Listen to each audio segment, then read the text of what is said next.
Hi, welcome again to my video channel. Today we're going to talk about, or I'm going to talk about, wealth disparity. And what does "Make America Great Again" mean? What are they talking about? By again, do they mean return to a previous time? If they want that, if there is an appeal to return to a previous time, what time was that? When in America's history was that time the great time? What time was that? And what was great about it? And we could think I think we could take as a general, it's fairly safe to say that maybe it's 1950s, I don't know, a simpler time. Well, if we look back at the time, the tax rates on the wealthiest was around 91%, I believe. And there's also a lot of union. Much more of the workforce was protected by unions back in the 1950s also. So is that what they want? They're wanting return of stronger unions and greater union membership in this country, along with a higher tax rate on the wealthiest Americans. If they're wanting to go back to the economic principles of the 1950s, then they must want those things, the right-wing nuts. I mean, that's what it was like back then.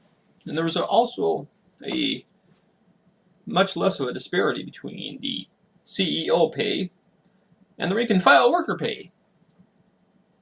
So we should be returning to that as well. I think part of that was the greater union protection.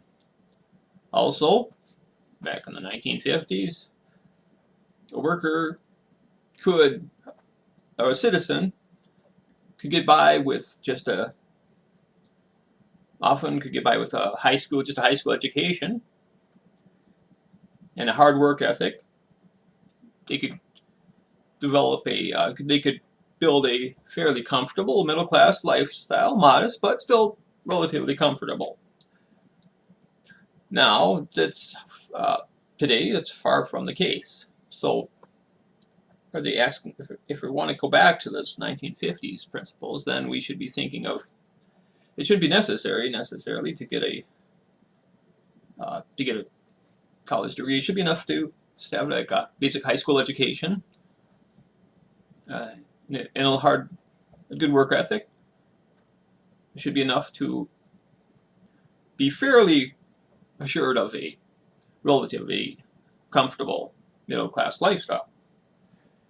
However, I keep hearing these other arguments that people that are making a low minimum wage in areas that have not gotten a $15 an hour minimum wage, that those workers should better themselves by trying to get promoted to a managerial role, or better themselves through more education. Now that seems like I'm trying to figure out, it seems like they can't make up their mind, these people who are advocating for both Make America Great Again, return to those simpler times, and also advocating for more of a, I would call, economic Darwinism, modern area economic Darwinism of might makes right, where only the winners deserve to have a relatively comfortable lifestyle or have a roof over their heads and enough to eat. Everybody else, well, they can just go eat grass. Let them eat grass is what basically these right-wing nuts are saying. They can't seem to make up their mind. Do they want to return to the simpler era where the salt of the earth common folk could make a good, decent living with just a basic high school education and a good work ethic?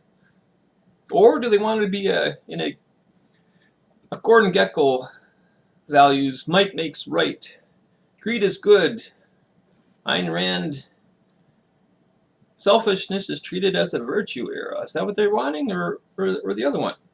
They seem like they're kind of wishy-washy. They're all over the place. I don't know what they want, these right-wing nuts.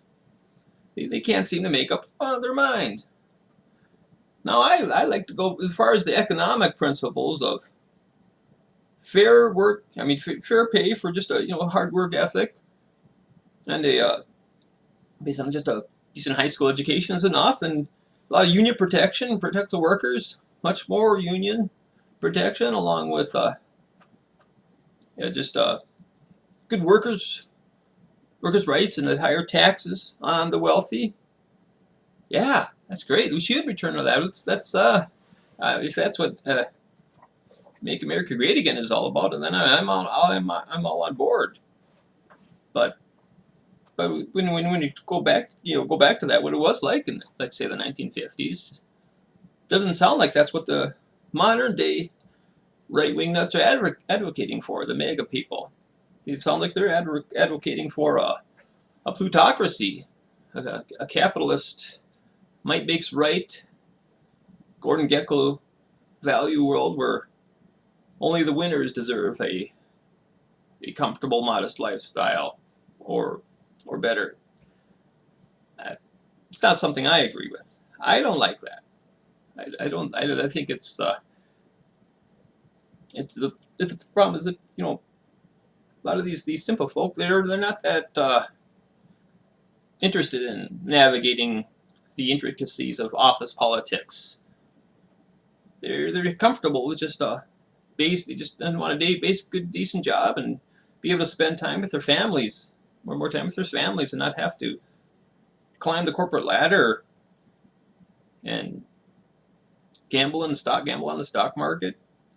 You just want a decent job and be able to take care of their families and spend more time with their families. And those people should be able to get, they deserve a good, modest, comfortable, middle-class lifestyle based on those values. I think that's completely true. I think I'm totally on board with that. And so that we shouldn't be, so that as a result, we need to strengthen union protections. We need to repeal Taft-Hartley, have higher minimum wages, at least $15 an hour in some of the urban areas, and that's not even enough. So we need to repeal Taft-Hartley so that unions can get strong again, and the worker pay can go up or higher in accordance with the increases in productivity. Not everybody can be managers. Not everybody can climb the corporate ladder to the top. You need to think of everybody else, the rank and file workers. Take care of them. Make sure they can live a decent lifestyle and have a decent amount of free time. And that's if that's what we want to make America great again. Yeah, let's go back to that time when simple folk, hardworking folk, can be assured of a reasonably modest, decent lifestyle. And that's what I think. I wonder what do these right wing nuts think? What do they want? They need to make up their mind and be clear about it. Are they a bunch of Darwinists, nihilistic, might makes right, or do they want to go return to the simpler times, simpler values of around the 1950s? You need to make up their mind because they can't have both. You cannot have both a plutocracy and a middle class, an increasing middle class, comfortable, modest lifestyle of a growing middle class. And you can't have both that and an out of control plutocracy as we do now at the same time. It's just not possible. That's all I wanted to say for now. Thanks for joining me, and good luck.